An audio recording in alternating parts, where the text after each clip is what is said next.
Obama سے ملاقات ہوگی، غیر رسمی ملاقات، بتایا گیا کہ یعنی جو چاہے کر دو، اندازے لگانے نا آپ نے، آپ کو ہم موجود ہو گئے، اور پاکستان کا جو ہمارے افسران ہیں وہ خبریں نکالنے میں بیان کرنے میں کوئی وہ وہاں موجود نہیں ہوتی، وہ ایسے لگتا ہے جیسے اوباما نے یہاں خاص طور پر گیلانی نے ان کو خاص طور پہ کچھ کہا ہے اور وہ اسی کی خبریں بتا رہے ہیں، ہوتا ایسا نہیں ہے جی۔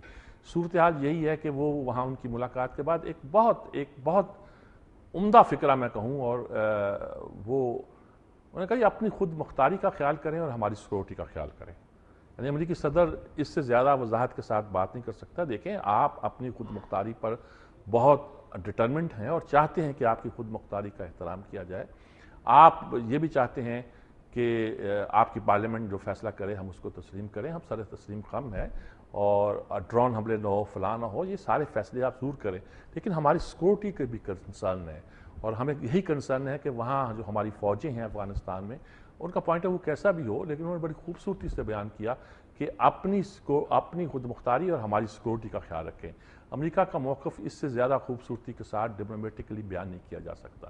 اچھا، اب مسائل وہی ہیں، امریکہ وڈرا بھی کرنا چاہتا ہے، اپنی فوجوں کی حفاظت بھی کرنا چاہتا ہے۔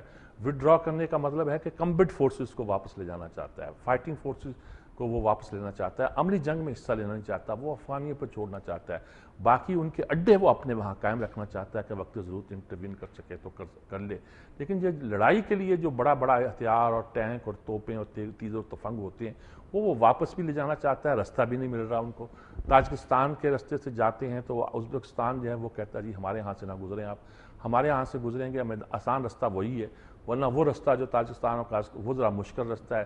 ایئر لفٹ کرتے ہیں تو روس تیار ہے اپنے اڈے دینے کو، لیکن اس ایئر لفٹ کا خرچ بہت مہنگا پڑے گا، ٹینک کو ایئر لفٹ کرنا کوئی آسان تھوڑا ہوتا ہے، اور یہ سامان افغانستان میں سارا چھوڑا بھی نہیں جا سکتا۔ پاکستان سے بھی اب ایسے تعلقات نہیں ہے کہ سامان پاکستان کو ہینڈ اوور کر دیا جائے، تو بہت سے مسائل ہیں جو امریکیوں کو درپیش ہیں اور ان مسائل کو فیس کر رہے ہیں، لیکن اس معاملے میں یہ کہنا ان کا کہ بھئی آپ اپنی خود مختاری کا خیال کریں اور ہماری سلامتی کو ذہن میں رکھیں۔ سلامتی وڈرال پر بھی ہے، فوجیں وہاں رکھنے پر بھی ہے، اگر فوجیں رکھتے ہیں تو بھی اس کو پیسے دینے پڑتے ہیں امریکہ کو یا نیٹو کو، افغان کے پاس اپنے پیسے نہیں ہیں کہ ان کے پیسوں کی زور پر وہ فوج رکھ سکیں، وہ پیسے وہ بھی مانگیں گے کہ آپ جا رہے ہیں، آپ کی جگہ لینے کے لیے افغان فوج آ رہی ہے، ٹھیک ہے یہ ہماری فوج ہے، لیکن اس فوج کے تنخواہیں کون دے گا، اس کی موومنٹ کا، اس کے تمام معاملات کے پیسے کون ادا کرے گا۔ چنانچہ ایک خاصی صورتحال ہے جس میں اوباما کا یہ کہنا اور کہا جاتا ہے جی ہمارے صدر صاحب نے کہا جی ہمیں نیوکلیئر ٹیکنالوجی دے دو، دیکھیں ہم بہت دنوں سے مطالبہ کر رہے ہیں، آپ امریکہ کو دے دیے، ہمارے کنٹرول اینڈ کمانڈ سسٹم بہت اچھا ہے، آپ آ کے دیکھ لیں، معائنہ بھی کر لیں تو کوئی مسئلہ نہیں ہے۔ ہم نے بھی کہا جاتا ہے کہ ہمارے وزیر اعظم نے یہ بات کی ہے اور ان سے بڑے صاف لفظوں میں بات کی، پتہ نہیں کیا ہوئی ہے آفیشیل۔ اب امریکہ کے فارن آفس سے یہ بات آئی ہے خاص طور پر کہ یہ جو ایٹمی ری ایکٹر کی تجویز ہے، سول نیوکلیئر کیا ہے جی، ایٹمی ری ایکٹر دینا ہوتا ہے نا جی، آپ نے بجلی کا لینا ہوگا اور کیا، انہوں نے کہا اس کی کوئی تجویز ابھی امریکہ کے سامنے زیر غور نہیں ہے، اور منٹر نے بھی ان لوگوں کی طرف سے یہ بات آئی ہے کہ ڈرون حملے کرنے کے بارے میں ہم بات چیت کر لیں گے، کوئی مسئلہ نہیں ہے پاکستان کی ڈیفنس اسٹیبلشمنٹ سے، تو غالباً یہی بات کنوے کی جا رہی ہے کہ ڈرون حملے اگر بند کر دے تو پاکستان کی عزت رہ جائے گی، اور کوئی لمبی چوڑی باتیں نہیں ہیں جس کی طرف خاص طور پر پاکستان توجہ دے رہا ہے جی۔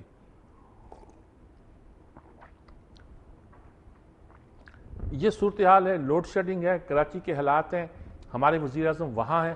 اب پارلیمنٹ کا دیکھ لیجیے گا، پارلیمنٹ کا کیا نقشہ ہے؟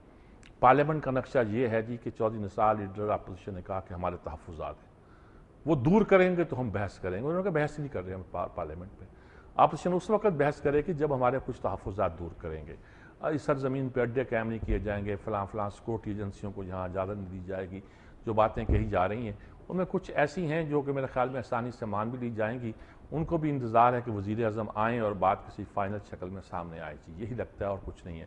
فضل الرحمان نے کہا جی کہ بڑے بیٹھ کر پریزیڈنٹ ہاؤس میں گفتگو کر رہے ہیں اور نیٹو کی سپلائی کھولنے کی بات ہو رہی ہے، جب یہ بات ہو رہی ہے تو ہم سے ربر سٹیمپ کیوں لگا رہے ہو، انگوٹھا کیوں لگا رہے ہو؟ بھائی آپ نے فیصلہ اگر کر لیا ہے تو پارلیمنٹ کو کیا آپ اعتماد میں لے رہے ہیں، یہ کہہ رہے ہیں، یہ تو دکھاوے کی باتیں، سمے سلانے کی باتیں، اصل مقصد تو یہ ہے کہ آپ طے کر چکے ہیں۔ چودھری نثار یہ کہتے ہیں، فضل الرحمان یہ کہتے ہیں، اور چوئی شجاعت وہ بشار حسین کے ساتھ پریس کانفرنس کرتے نظر آئے. ان کا کہنا یہ ہے جی کہ پارلیمنٹ سے باہر بھی جو طاقتیں ہیں ان سے پوچھا جائے. سب ڈرتے ہیں امریکہ کو ایک طرح کی انڈورسمنٹ. فوج نے تو کمال کا کام کیا نا, انہوں نے کہا جی پارلیمنٹ ڈیسائیڈ کرے. ہم پر الزام لگتا ہے ہم امریکہ کو یہ کرتے ہیں وہ کرتے ہیں, پارلیمنٹ ڈیسائیڈ کرے. اب پارلیمنٹ میں کوئی اون نہیں کرنا چاہتا اس پالیسی کو جو سامنے پیش کی گئی ہے, کیونکہ اس میں اس بات کی اشارہ ہے کہ ہم رستہ نیٹو کا کھول دیں گے. تو رستہ کھولنے کی پارلیمنٹ سے منظوری جو ہے نا وہ کوئی دینے کے لیے اور لینے کے لیے تیار نہیں ہے جی. اس میں پھنسے ہوئے ہیں کہ کیسے اس مسئلے کو حل کیا جائے. اگرچہ پاکستان کے دفاعی شہر نقطہ نظر سے اسٹریٹجیکل پوائنٹ آف ویو سے یہ ضروری بھی ہے اور یہ شاید کر بھی لیا گیا ہے. ایم کیو ایم نے بائیکاٹ کیا ہوا ہے. فضل الرحمان کہہ رہے ہیں جی آپ فیصلہ کر چکے ہیں, ہم سے ربر اسٹیمپ کرنا چاہتے ہیں. چودھری نثار کہتے ہیں ہم بات ہی نہیں کریں گے جب تک ہماری کچھ باتیں طے نہیں کی جاتی. چودھری شجاعت کہتے ہیں, ہر ایک اپنا اپنا پوائنٹ ہے. شجاعت کہتے ہیں جی کہ جو اسمبلی سے باہر ہیں ان سے بھی پوچھا جائے, جو پارلیمنٹ میں نہیں ہے, مطلب عمران خان سے پوچھا جائے, جماعت اسلامی سے پوچھا جائے, اچک زئی سے پوچھا جائے, ان لوگوں سے پوچھا جائے کہ آپ کا کیا پوائنٹ ہے وہ ہے, آپ اس میں کیا کہنا چاہتے ہیں. تو یہ مسئلہ بھی لٹکا ہوا ہے. ادھر سے کورٹ چل رہے تھے بڑی تیزی کے ساتھ, وہ بھی اٹک گیا ہے کیونکہ انتظار آسن بیمار ہو گئے جی. اور بیماری کے بعد جب واپس آئے تو انہوں نے کہا جی آپ کورٹ نے ایک عذرائے تفنن ایک دو فکرے بھی کہہ دیے کہ یار اب اوور ڈوز لے لی ہے انہوں نے, ہماری بات مانتے تو بیمار نہ ہوتے. اندازہ ہوتا ہے کہ شاید کورٹ بھی کچھ کنوے کرنا چاہتا ہے. پہلی بار بیمار ہوئے ہیں اعتزاز احسن کورٹ میں, اتنی طبیعت خراب ہوئی ہے. ہو سکتا ہے فوڈ پوائزن ہوئی ہو, فوڈ پوائزننگ ہو سکتی ہے, لیکن اس کے بعد یہ کہ وہ اس پہ مقدمہ روکا ہوا ہے. یہ کیوں روکا ہوا ہے یہ سوچ سمجھ کرنے کی بات ہے. پہلے اس پہ گفتگو کریں گے ہم بعد میں, لیکن یہ مقدمہ اس طرح کی اب تاریخ پڑ گئی ہے جی 12 اپریل. لوگ اس پہ بڑے حیران ہیں کہ اتنی لمبی تاریخ پڑی. انہوں نے کہا کہ ابھی آپ کتنے دن لیں گے دلائل ختم کرنے کے. تو انہوں نے کہا جی میں کچھ وعدہ نہیں کر سکتا جی. انہوں نے کہا اچھا ٹھیک ہے. پھر انہوں نے اس کی کنسنسس سے 12 اپریل کی تاریخ دے دی ہے. اس میں بڑے پہلو ہیں جو گفتگو جن پہ ہو سکتی ہے, لیکن بہرحال لگتا ہے کہ کورٹ اپنے سفر پر روانہ ہے اور اعتزاز احسن کچھ ٹائم بائی کر رہے ہیں. اس سے زیادہ شاید وہ کرنے کی پوزیشن میں بھی نہیں ہے اور کر بھی نہیں سکتے جی.